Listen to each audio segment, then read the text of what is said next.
Bienvenue à nouveau dans la télé d'EPSAD. Nous sommes heureux de vous retrouver et de vous accueillir sur le stand D22 avec l'UPSADI et la FEDEPSAD. Nous accueillons à présent Patricia Demas, sénatrice des Alpes-Maritimes. Bienvenue, Madame la sénatrice. Et nous retrouvons Alexandra Duvauchel, déléguée générale de la FEDEPSAD. Et nous accueillons Xavier You, qui pour sa part est administrateur de l'UPSADI. Bienvenue à vous. Donc nous allons tout de suite démarrer cet entretien avec un petit point sur la fin de vie. Le corollaire des textes sur la fin de vie qui sont actuellement en cours d'examen à l'Assemblée nationale, c'était le développement des soins palliatifs. Et justement, en matière de soins palliatifs, l'EPSAD pourrait être davantage mobilisée. Et c'est ce que va vous expliquer Alexandra Duvauchel. Oui, effectivement, dans le cadre justement des travaux menés à l'époque par Agnès Firmin-Lebaudot et dans l'élaboration de la stratégie décennale pour la prise en charge des soins palliatifs, nous avons notamment remis un plaidoyer signé, co-signé avec l'UPSADI, la FEDEPSAD et la Fédération nationale des infirmiers, visant justement à rappeler le rôle actuel et qui pourrait être encore davantage développé des infirmiers prestataires de santé à domicile en collaboration avec les infirmiers libéraux pour la prise en charge des patients à leur domicile en fin de vie et en soins palliatifs. Or aujourd'hui, effectivement, eh bien, les modalités de prise en charge en soins palliatifs sont exclusivement structurocentrées et elles le demeurent malgré tout dans les dispositions de la proposition de loi telle qu'elle est envisagée. Comment est-ce qu'on peut garantir que justement la prise en charge à domicile des patients en soins palliatifs puisse se développer davantage ? Bien, vous avez raison, les soins palliatifs sont nécessairement à développer et au plus près des Français qui aujourd'hui souhaitent finir leur vie à domicile et sans pour autant parler de fin de vie parce que les soins palliatifs aussi, c'est l'accompagnement de la douleur, souhaitent pouvoir le faire à domicile dans des conditions, dans de bonnes conditions, voire dans d'excellentes conditions, ce que nous leur devons. Alors effectivement, vous avez raison, il faut développer le maillage du territoire en coordonnant l'ensemble des prestataires et des professionnels de santé qui œuvrent pour un service de qualité, un service de soins de qualité et d'accompagnement des Français. Et dans ce cadre-là, je partage l'idée d'avoir un maillage fort du territoire au plus près des Français dans un exercice coordonné où chacun doit trouver sa place, non pas dans un exercice siloté de la prise en charge des malades et des patients, mais plutôt dans un exercice coordonné où effectivement l'ensemble des professionnels de santé et des prestataires dont vous êtes puissent trouver leur pleine et entière place. Alors maintenant, il y a d'autres questions qui se posent par rapport à ça, c'est quel exercice qu'on a ordonné, dans quelles limites, et avec quelle modalité pour que cet exercice coordonné soit celui que les Françaises et les Français doivent attendre. Alors, merci Patricia Demas. Justement, vous parliez de cette nécessité d'être présent sur l'ensemble du territoire. Et je me tourne vers Xavier You pour l'UPSADI. En réalité, l'EPSAD dispose d'un maillage territorial abondant et très présent. On représente un peu plus de 2300-2400 entreprises aujourd'hui, les prestataires de santé à domicile, avec des expertises, avec une proximité, avec un savoir-être, avec un savoir-faire auprès des patients. Je pense qu'effectivement que l'on pourrait mettre à contribution dans le cadre d'une meilleure coordination, dans le cadre d'une meilleure prise en charge efficiente, c'est-à-dire en efficacité et en contrôle des coûts, qui serait gagnant-gagnant pour tout le monde.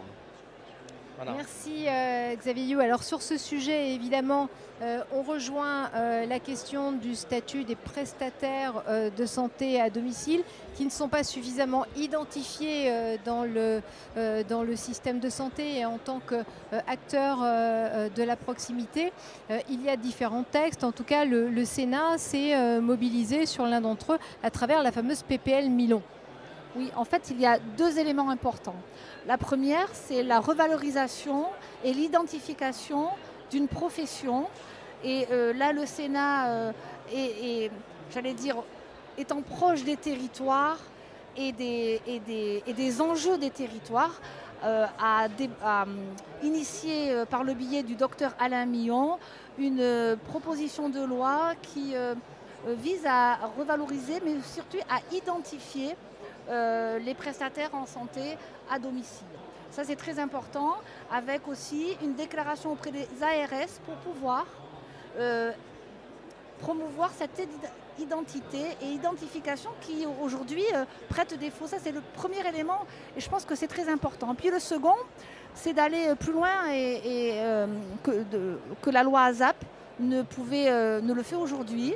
C'est d'entrer dans cette phase pratique pour pouvoir reconnaître justement cette profession. Et vous le disiez à juste titre, cher monsieur, qu'il y a un grand nombre de professionnels qui peuvent exercer et qui seraient de bons secours, mais sauf qu'au final, pas forcément identifiés. Et notamment dans le dossier médical partagé.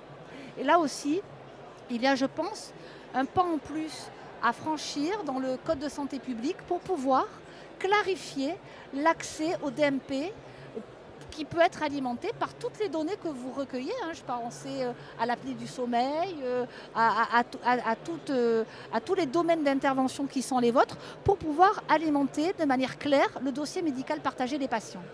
Alors, comment Comme vous le dites aujourd'hui, nous, prestataires de santé, on est en particulier depuis la mise en place de la télésurveillance médicale de la PPC le 1er janvier 2018,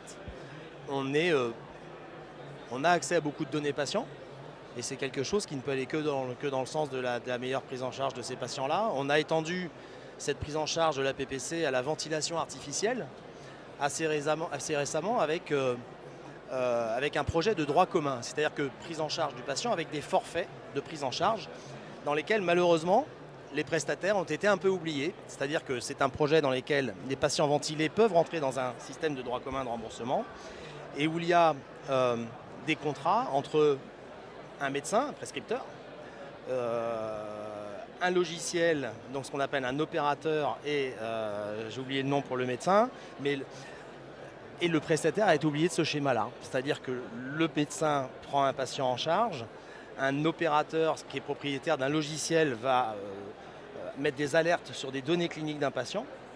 C'est le prestataire qui va intervenir chez le patient pour régler sa machine, régler son marge, etc. Mais on est complètement hors cadre. C'est-à-dire qu'il est prévu qu'on intervienne. Quelque part, on a également une part de responsabilité sur le patient, puisque c'est nous qui intervenons sur son matériel. Mais on n'est nulle part dans le texte de loi. C'est des choses qu'il faudra améliorer, qui peuvent aller, j'espère que dans le bon sens. Et on voit qu'il y a des enjeux effectivement forts sur le numérique. Donc, comment aller plus loin ? Comment aller plus loin avec le numérique en le considérant comme un outil indispensable au parcours de soins. Et tant qu'on le considérera comme un outil indispensable au parcours de soins, il remplira, j'allais dire, les fonctions qui seront les siennes. Et le numérique ne peut pas être à la place d'eux, mais il va conforter l'idée d'une amélioration du parcours de soins. Et je pense plus particulièrement dans les zones rurales où toute la place doit être faite aussi à la téléconsultation au regard de la pénurie des soignants. Ça, c'est un élément important. Alors ensuite, le numérique, je le disais tout à l'heure, c'est aussi le dossier médical partagé. Et pour en revenir à votre profession, c'est de pouvoir fournir ces données que vous comptabilisez, que vous recensez auprès du patient après une primo-prescription et qui aujourd'hui n'est pas dans l'actualité du parcours patient. Donc là, effectivement, et je vous rejoins, il y a des pas encore à franchir pour clarifier cet accès au DMP. Pour améliorer le lien et le liant entre les professionnels, entre les professions de santé et les acteurs du terrain que nous sommes et le patient. Et tout ça vraiment à chaque fois, mais pour améliorer le confort du patient, quel qu'il soit, que ce soit en fin de vie comme on en a parlé tout à l'heure, ou sur d'autres pathologies, quoi. Mais merci Xavier You pour cette précision. Alors justement, on fait le lien avec l'ensemble de ces différents sujets et le sujet de la qualité des soins, de la pertinence des parcours est aussi un des éléments structurants sur lequel les pouvoirs publics comptent pour assurer la soutenabilité du système de santé. Alexandra Duvauchel, et je vous redonne la parole ensuite. Disons que la notion d'efficience et de pertinence des soins est un élément absolument indispensable à améliorer. Finalement et à aujourd'hui, on se rend compte que des leviers existent et que les prestataires de santé à domicile constituent un de ces leviers pour entrer dans la pertinence, pour entrer dans l'efficience. On le sait, une prise en charge hospitalière est plus coûteuse qu'une prise en charge à domicile. En développant la prise en charge à domicile et en s'appuyant sur les acteurs qui existent, on se donne l'opportunité de gagner des économies structurelles pour notre système de santé et donc potentiellement de le pérenniser. Vous évoquiez tout à l'heure, et je souhaitais rebondir dessus, la nécessité de garantie de qualité des soins, de garantie de qualité, de sécurité de prise en charge. Tout l'intérêt, les sujets que nous portons avec la FEDEPSAD et l'UPSADI, c'est justement au travers de la certification des prestataires qui est en voie de mise en œuvre avec une certification des bonnes pratiques et l'invitation à la définition de protocoles de prise en charge, de nomenclature avec des exigences associées à des exigences de professionnels diplômés, formés. Aujourd'hui, nos prestataires ont cette faculté d'offrir ces gages de qualité et de sécurité. Et d'ailleurs, sur les soins palliatifs, la prise en charge de la douleur, des protocoles qui sont émis par les prescripteurs sont déployés sur le terrain grâce aux prestataires de santé à domicile. Donc ce sont des atouts aujourd'hui, j'allais dire, qu'il convient de transformer. Donc voilà. Donc c'est un appel qui vous est directement adressé en tant que sénatrice pour utiliser ce levier, surtout dans la période qui est la nôtre, de grands déficits. Bien, j'entends, et on a besoin de tout le monde. Aujourd'hui, au regard des enjeux qui sont les nôtres en matière de santé et puis en matière de maintien à domicile, que ce soit dans l'accompagnement pour des soins palliatifs ou que ce soit ne serait-ce que d'être maintenu à domicile dans de bonnes conditions, doit faire appel à toutes les compétences dans des exercices contrôlés, non plus silotés, mais coordonnés. Et aujourd'hui, le législateur que je suis, tout comme l'ensemble des parlementaires et du gouvernement, c'est de travailler sur ces sujets de coordination où il y a l'identification, et ça c'est important par rapport au corps professionnel que vous représentez, c'est l'identification des prestataires, c'est l'accréditation de ces prestataires et c'est la limite du champ des interventions de chacun dans la complémentarité de chacun. Et aujourd'hui, c'est le travail de chacun. Alors, merci Patricia Demas. Nous arrivons au terme de notre échange. Je vais vous demander de conclure. Et je vais commencer par vous, Xavier You, pour l'UPSADI. Quelques mots de conclusion. Écoutez, je crois que vous aurez compris qu'on peut offrir un panel de compétences avec un ensemble de métiers qui sont parmi les activités qui sont derrière vous, des kinésithérapeutes, des pharmaciens. Je vais en oublier quelques-uns, mais on a ce panel de compétences et comme je disais tout à l'heure, de savoir-être et de savoir-faire qui peuvent et qui ne peuvent que améliorer la prise en charge des patients à leur domicile dans de nombreuses pathologies. Et tout ça ne pourra se faire que par une reconnaissance et un autre statut ou un nouveau statut de notre profession. Merci Xavier You. Alexandra Duvauchel pour la FEDEPSAD.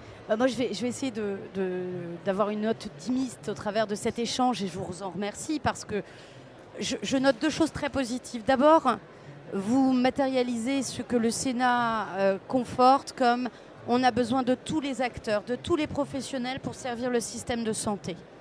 Et vous confortez également l'opportunité d'aller plus loin et de le traduire concrètement dans la loi. Donc, j'oserais vous dire chiche. Chiche et place au bon sens. Lorsque nous avons préparé cet entretien, vous avez insisté sur la nécessité de remettre du bon sens dans le fonctionnement du système de santé. Alors chiche, avec du bon sens ?